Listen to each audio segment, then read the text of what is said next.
यह वही देवकी का 8वां पुत्र है जिसके लिए आकाशवाणी ने कंस को चेतावनी दी थी, और वो भविष्यवाणी आज सत्य हो गई। महाराज, सत्य हो गई। क्या कंस मारा गया? हाँ महाराज। किसने मारा उसे? राजकुमार कृष्ण ने। नहीं, ये ठीक नहीं हुआ। ये तुमने क्या किया कृष्ण? उसे मारकर तुमने मुझे मेरे अधिकार से वंचित कर दिया। उसे मृत्युदंड देने का अधिकार केवल मेरा था, मेरा।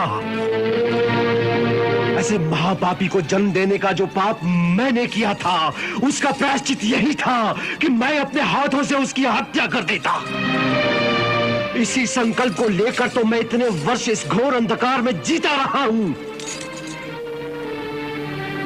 फिर तुमने मुझे अपने हाथों से मारने का अवसर क्यों नहीं दिया, ताकि मुझे एक ऐसे जघन्य पापी पैदा करने के पाप से मुक्ति तो मिल जाती। तेरी रगों में हमारे वंश का रक्त बह रहा है, इसीलिए तूने मेरा कर्तव्य पूरा किया। हमारे वंश ने कभी किसी पापी को क्षमा नहीं किया। तू भी ये बात सदा याद रखना। कंस को मारने के बाद नीति अनुसार अब उसके सिंहासन पर तेरा अधिकार है। सो राजा बनने के बाद इस बात को सदा याद रखना कि कंस की भांति छोटे छोटे निरीह बालकों की हत्या करने वाले किसी हत्यारे को कभी क्षमा न करना बेटा। परंतु मैं तो सिंहासन पर नहीं बैठूंगा नाना श्री। उस सिंहासन पर तो आपका अधिकार है। मथुरा के राजा महाराज उग्रसेन थे, हैं, और महाराज उग्रसेन ही मथुरा के राजा रहेंगे।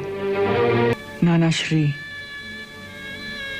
मेरा प्रणाम स्वीकार करें। कौन हो तुम? कृष्ण। कृष्ण? कौन कृष्ण? मैं देव की माता और वसुदेव जी का पुत्र कृष्ण। नहीं, उसका कोई भी पुत्र जीवित नहीं है। कंस ने एक एक करके उसके सारे पुत्रों को मार डाला। परंतु महाराज, इससे नहीं मार सका वो।